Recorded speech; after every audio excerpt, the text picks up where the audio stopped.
Joining us today. Thanks Christ for the having King us. Stella Maris, what a wonderful school, and also gives a lot back to the community here as well. Very good. Now let's take it over to lovely Tessa Spencer. Tessa?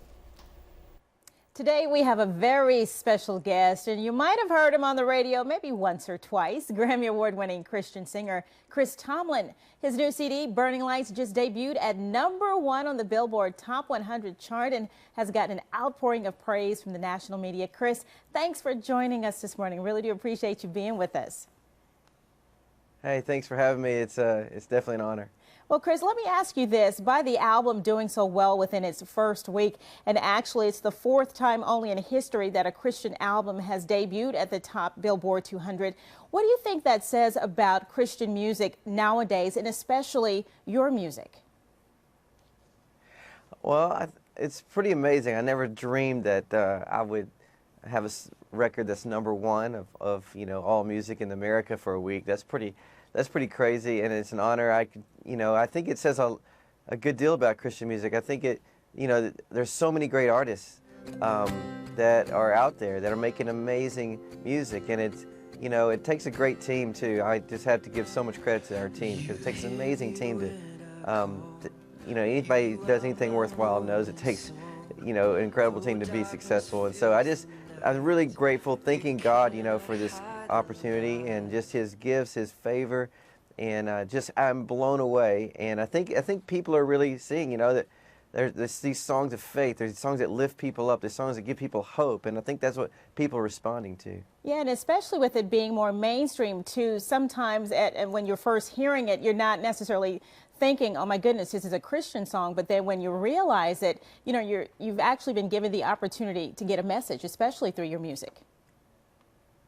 Yeah, it's really, what a privilege, and the message that we're sharing is just a message of hope, of grace, of love. Grace is the most powerful force in the world, just God's grace on our lives. And so I'm just so grateful to be able to just through a little bit, and maybe in somebody's life, just give them a bit of hope and kind of share the love of God with people. And also, we're trying to write songs, when it comes to my music, I'm trying to write songs that are songs of worship to God, that people can find themselves just expressing, giving a voice to people to worship God, expressing their heart to God. And so to see that the impact this music is having is just really humbling to me, and it blows me away. Absolutely, because I know in my church, Crosstown Christian Church, we've sung quite a few of your songs there, so I know all about that. But you have a great involvement in an organization, a movement. It's called End It Movement. Can you talk to us a little bit about that? Yeah, you can go to enditmovement.com. That's the website that you're mentioning, and this is an incredible organization that is just around. It's not a new thing. It's not a new movement. We're not starting anything new. We're coming around these amazing organizations that are doing incredible things to fight and shine a light on slavery in the world today. There are estimated 27 million slaves in the world, more than any time in the history of the world.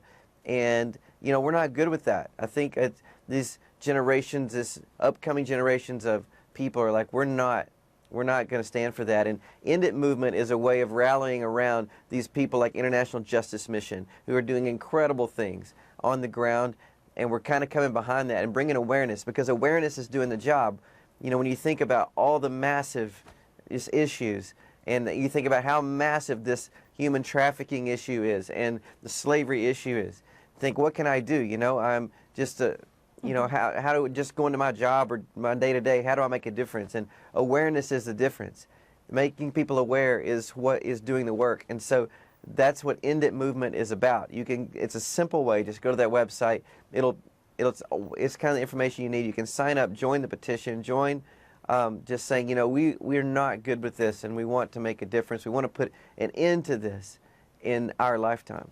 Well, Chris, thank you so much. We thank you on 2 levels, certainly for your voice in the Christian music world, and of course, putting an end to human trafficking. Thank you so much for joining us this morning. Yeah, it's my pleasure. Thanks so much. God bless. Well, stay with us. Much more Low Country Live coming up right after the break.